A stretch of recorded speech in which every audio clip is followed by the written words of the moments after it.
What's up, Hobby Maniacs? Rod Bear here today with a look at the two new Age of Sigmar terrain kits. And as much as I want to be 100% positive about everything I review, just because our hobby and our war game industry, I guess we'll say, market space, is so awesome and so unique and so niche that it's just cool in general to be a part of. I can't always do that, and in the past I've been accused of working for Games Workshop, or being on the payroll, or I've never been accused of being too critical. However, let me tell you, there are some major quality issues, I feel like, with these Chinese terrain kits. They just don't hold the detail. They're cumbersome pieces of plastic, and I feel like it's something that you would get from a third-party independent terrain publisher, or I guess manufacturer, so to speak, out there. There's obviously tons of terrain you can choose from, modular stuff out there, and when I'm paying the Citadel price tag for this stuff, I expect the Citadel quality. I just do. And I get it, stuff's expensive, but I don't get why this stuff is so expensive and the quality is what I feel like subpar. And we'll get into that here in a minute. Now, some of you out there probably got the Plasma Obliterator as a terrain piece for Warhammer 40k. I haven't met one person that had that thing go together correctly, or without a headache of gap filling and just nightmares all around the table. And it's unfortunate because this stuff it has the potential to be so cool, and I'm not sure why they farm it out to China. I'm not sure why any of that stuff. Maybe it's just quick, they can get it done, boom. Because a lot of this is copyrighted. This one's copyrighted 2015. This one isn't, because we saw this in a 2013 publication, Triumph and Treachery. Of course, it didn't have this parts to it. It was only that part, but hey, potatoes, right? So there's that. Now, keep in mind, this stuff is a really great innovation wise, and because you got these great cutaway sections. There's modular ability, I don't know if that's a word, but we're gonna go with it, of this that we saw with the archway. That's really neat. So there's a lot of cool stuff still, and it's got that Age of Sigmar theme. But as far as quality goes, I really can't get behind these two kits for their price tag. But let's take a closer look. I want to show you what I'm talking about so I can justify my review. Now, obviously, they come in these great boxes. It's the great Citadel packaging. You got the white for the Age of Sigmar. They show you what you get. There isn't a question. They're taking pictures of the actual product. Like, if you look, this is exactly what the stuff looks like, just painted up. So there's no bait and switch here, but there is a quality issue. Now, I don't know if you remember those Moonscape craters that came out in bags a while back. Like, what we saw in print and what we saw in picture was definitely not what actually came out product-wise, and I think that was kind of a black eye for Games Workshop. Now, when you open up the Dragonfate dais, this is actually a really neat kit. It comes in all this crazy packaging here. Now, you've got the loose parts that are big, but you've got these little smoke sensor things that come in a plastic kind of clam pack. So you've got all that, and then you've got your baggies of stuff and some bubble wrap pieces here. Some of the wing tips that go on the corners here as well. And then you've got more pieces here, and then of course the gargoyle buttresses, let's call them. All 5 identical pieces here in a clam pack. Very very well done to be protected. It's all very well done, very well packaged. And I mean, this is a hard, cumbersome plastic. There's no two ways about it.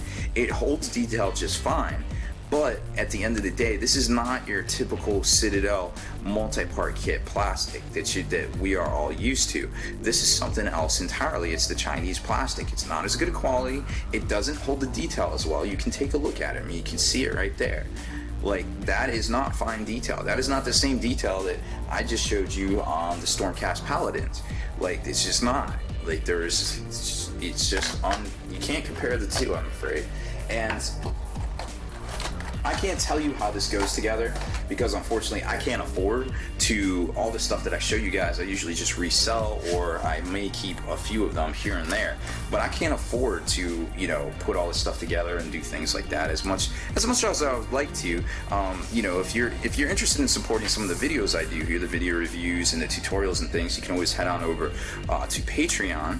It's a good way of supporting the stuff we do here on Spiky Bits. You know, it's not about the money here, but it takes money to do the things we do, to buy the products, to review the stuff, the time it takes to video and, you know, render all this stuff, to set up all the backdrops, you know, the equipment. It's actually very expensive, but I love doing it. I love spreading the hobby. I love keeping wargaming alive, and that's why I do it. So taking a look at the Dragonfate dais here, it's, you know, it's not that many pieces. I mean, it goes together very well. It looks like I kind of dry fitted some of it. You know, you've got the bottom here, and again, you can tell there's some detail here, but it's not fine detail, you know what I mean? So, you know, all of this stuff locks together very well. You got the steps that lock right into here, and it looks, you know, dry fitting. It looks very well. Like, it doesn't look like there's a lot of gaps as far as that goes, as far as the whole like snafu for the plasma obliterator. But you know, that's just dry fit, and I don't 100% know if every little piece lines up on here. Now, there isn't sprues in here for me to tell when, you know, they designed this sort of thing, but like I said, it was in the Triumph Treachery expansion back in 2013. So it goes to, it look, you know, for the most part, it looks like it goes together well. You've got the sensors go up top. You got the left halves of the wings here for the gargoyle, the dragon gargoyle buttresses, which are in the little bubble wrap right there in that package. And then you've got this the centerpiece for the summoning dais, and then the actual top of the dais that forms the dais itself. So really cool stuff. I mean, it's all very well done and thought of. It's just, it's big oh, Games Workshop 2015. That's really interesting because this was definitely in a publication in 2013. I guess time travel is possible. Who knew? 1.1 gigawatts. Anyway, so there's that. Really cool looking kit. Obviously, if you play Age of Sigmar, or if you just want some different looking terrain, I mean, obviously you could use this as Chaos. I mean, it can be some sort of thing for 40k even. You know, Age of Sigmar, 8th edition. You've got, you know, all the different game systems out there that you can use this stuff for. But keep in mind, it's not going to be that crisp, crazy Citadel detail that we're all used to. Now, here's the Numinus Occulum. Now, what's really cool about this thing is it kind of came out of nowhere, and everybody's like, oh my god, it looks so good. It does look good. I mean, it's got these really cool design elements, and it's built, if you got the, what was it, the Dragonfire Arch, or excuse me, what was it, the Ophidian Gate, that's what it is.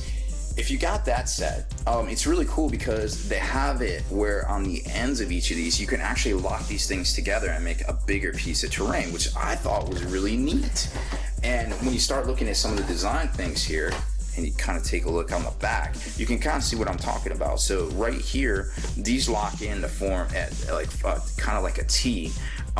So if you want to actually, you know, put the Ophidian archway onto it off the side here, you could lock it together and make it one piece of terrain, which I think is pretty neat. I mean, there's all sorts of cool design elements here. It's obviously very, you know, OMG Sigmar, or, you know, OMG Warhams. You definitely get that feel from it, but like I said, when it comes down to it at the end of the day, I don't feel like you're getting the same quality in the plastics, you know, and things like that. So let's take a look at the sprues, because this is a multi-part sprue kit, maybe not in quality's sake, but there is that.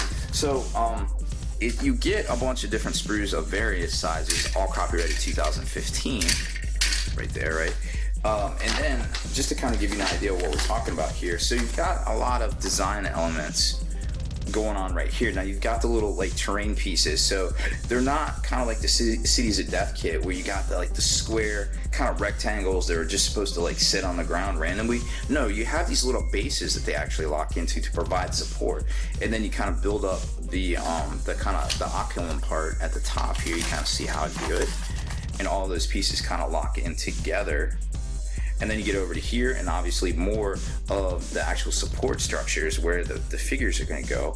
And then you've got these more bases and things like that. And then when you get to the back page here, you kind of see what's going on once you start forming the wall. So when it goes to attach the buttress parts, you kind of see what's going on. This is the same as the Ophidian archway, where you could expand out. If you bought multiple kits, you can lock them together and things like that. So obviously plan ahead, kind of depending on what you want to do for your terrain.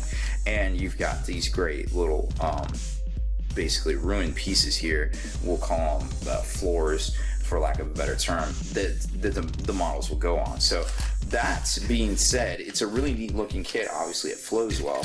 And here's some of the pieces here. Here's some of the bottom bases, obviously part of the Occulum itself. More pieces of the Occulum. And then you've got more of the flooring, more bases here, some of the buttresses, more Occulum parts.